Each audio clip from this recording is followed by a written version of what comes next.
Got notes on Mission Impossible 8, The Final Reckoning? Because I do. 2 months ago, I called it. I said I was pretty sure that it would bomb, and it did. It made around $600 million at the global box office for a movie that cost 400 only to make, and pretty much half of that to market and distribute. It's pretty easy to see how disastrous that is, even if you take into account the Netflix, Amazon deals, the Blu-ray sales and stuff like that. So why did I call it? Am I such a sightseer, such a genius when it comes to looking to the future? Nope, just looked into the past, looked at the movie when I went to see it the day it was released. Into the past first. It's been a trend to make blockbusters longer and longer, to maybe, probably, very probably, try to give one more reason to the public to show up and buy their tickets.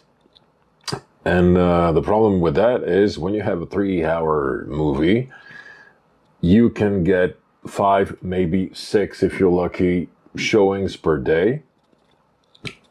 As opposed to a 90-minute movie, well, it can go up to 8. So, of course, it's going to be less tickets. And that, if the movie doesn't get a great word of mouth, it's going to be a problem. Or have great marketing. And it didn't have any of those.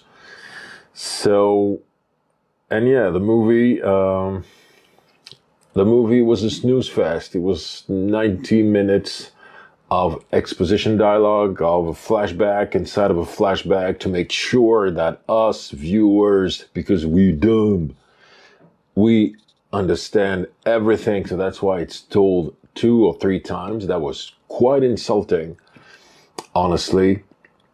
And this is absolutely terrible in terms of filmmaking, when one of the core, the basic principles is show, don't tell. If you can make an information be understood by the viewer without using dialogue, you always have to try and do it. And the movie does the opposite. People talk for 90 minutes. They hammer the fact that every character seems to be in awe of Tom Cruise's character. And you should be too, viewer, even though you're not. And yeah, the fact that it's long and it's executed in a way where there's a lot of unintentional comedy, because the characters play that so intense. Everything they gotta do is so intense, but it's to a point where you're like, well, I don't feel it. So to me, it's kind of funny. You know, it's as if everybody's overacting to really do their best to make you feel what the movie wants you to feel, but you don't feel. And so that would make for quite terrible word of mouth. You know, even though the overacting thing, maybe not everybody's going to be bothered by that. But the fact that you show up to see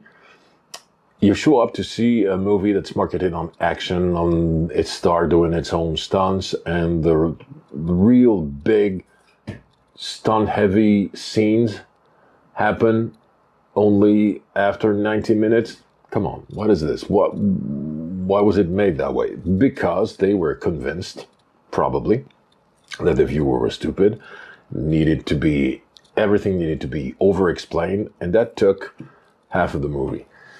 So yeah, too expensive, too long. The last one didn't break bank at the box office at all. The previous Mission Impossible, so maybe there was a little trend here. So they tried to rework everything around Tom Cruise, thinking that he was responsible for the success of Top Gun Maverick, which was a huge success. And in a big part, I think he was, the fact that he does his own stunts. So yeah, they marketed that. But the problem is, in Top Gun Maverick, you don't see the CGI. You can feel that you're there with them in the cockpits which is an experience that is very rare, that not many people get to have in their lives. So it's interesting, it's new, and it's made in a way that is immersive. In the last Mission Impossible movie, you can see that, yeah, Tom Cruise is hanging on the side of a plane, sure, but it's not in a real canyon, because I can see the CGI that looks so terrible. So the whole point, the whole thing it's sold on, marketed on, is already taken a hit right here, because yeah, he's doing that, but not really for real though, or not as much as you're told it is. You're told that it's the case. So these are problems, big problems that many Hollywood blockbusters have, even though there's an art to make an Hollywood blockbuster. Just look at The Matrix, for example, or many even more entertaining flicks from the late 90s or 90s. So maybe that's a good thing for Tom Cruise's career and for us people who love stories and good movies, because maybe his days of being a glorified stuntman are getting towards their end, so he can be back at being a great actor, doing more character work and stuff like that.